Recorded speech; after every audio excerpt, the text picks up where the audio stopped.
Yo za fin, mutaleki yo zate. Oza suka, libulu zanga suka. Mokako soa kende donc yo leki. Fin.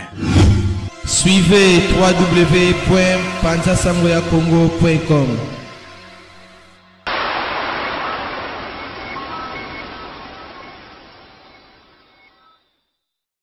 Bonjour à tous, je suis Aimé Bossitampen, propriétaire de Boss Barber TV. En tout cas, bandeko, nous avons plaisir makasi na sepeli. Enfin de Boss Barber TV écoute na satellite. Donc, ils ont na Congo Mubimba sur réseau TNT. Donc, mutu nyonso aza na télévision na TNT, décoder à TNT. Bolanda de Boss Barber TV. Mais bon dimanche te, ba Saint Thomas. Merci Nabalandi à www.panzasangoyacongo, autrement dit Panzasango Bilili. Nazo memela binoka ba information oyo eza ba information ya mboka et puis eza pour na artiste na biso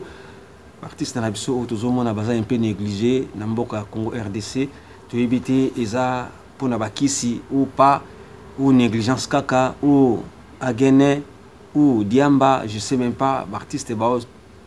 bazo se retrouver vraiment te artiste na biso comment na bango yo ça peut bien te l'air moko bakoma ko condamner kaka ba leader na bango ke ba leader nde ba bebisaka ba artiste na bango peut-être ça ba leader aussi te eza lango bango moko balobi musala so senga discipline so discipline ça musala vraiment to kende liboso mais soki discipline za te eloko eza nango te komona moto lokola Kabuya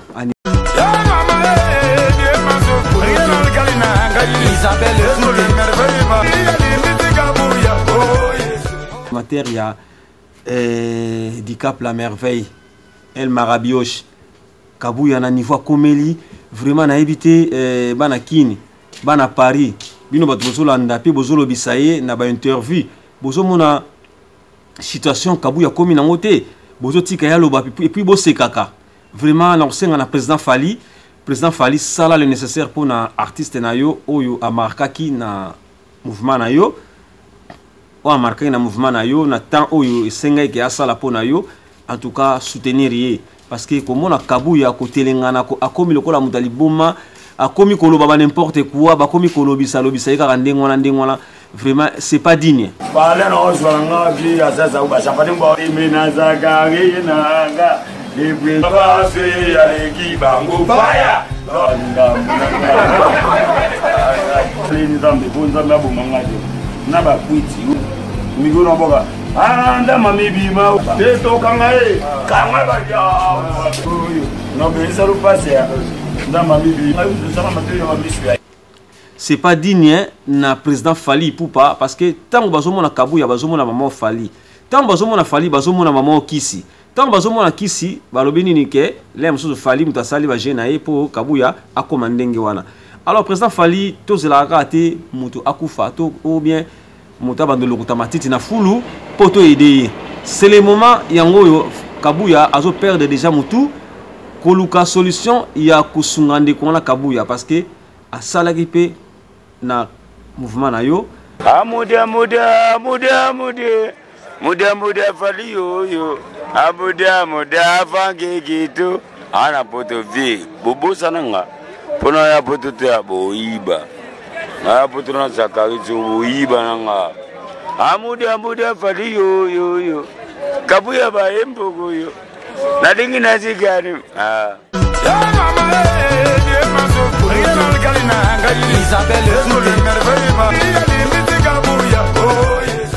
a sepeli sa batu na mouvement na yo komona lelo Kabuya ça fait mal mutako komande ngwana te na ebite na ba artiste na biso to mais to ebite eza nini eza bakisi to eza nini bisimba ya ba artiste to kokende koluka lupemba to et puis balobi et puis musique eza passé musique pende eza passé musique soki kokoma musicien eza makambo ebele soko réussir ça va mais soko réussir te ekomaka makambo ebele yango na kopesa conseil na bandeko na ngai na ba président na biso et ba orchestre na biso comme Fali Poupa ba faire rigola boze belé bozala maele boye ba ko soigner ba artiste na bino ba musicien na bino ba sali na bino parce que comme on a Kabuya penza vraiment bana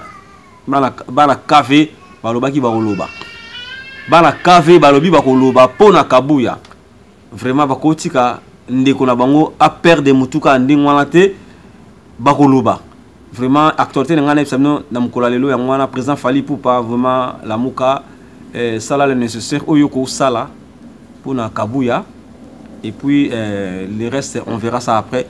mais na pesi déjà ba félicitations musala na yo président Fally zo kende bien et toujours mon artiste va travailler bien souci nanga ande bo s'occuper na kaya ya Kabuya yoza artiste munene ko perda ba mémoire bo na sera dengeza mabembe Kabuya yuta yugula ukwanza da ukwanza abo benga egle gado uzwa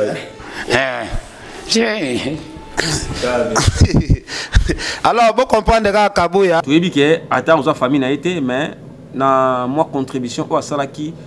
na ba œuvre na yo en tout cas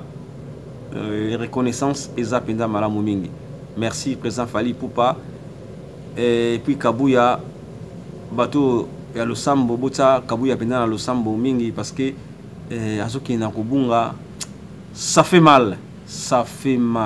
à suivre beaucoup monde ba témoignage oyo ya bana Kassav ba masane bakula na ye bazotinda ba image pour to relaxa bino yango. Merci Panza Sango ya Congo, Balion de la presse, étoile de Love Top modèle des médias, Maman Jeannette et Malangi, ici c'est Paris, vraiment banakini bana Paris, bo hésité so boli bo kende kolia bo kenda mingi na ici c'est Paris et ça bon on a capé la 29 vraiment la ndenga poto. Merci, check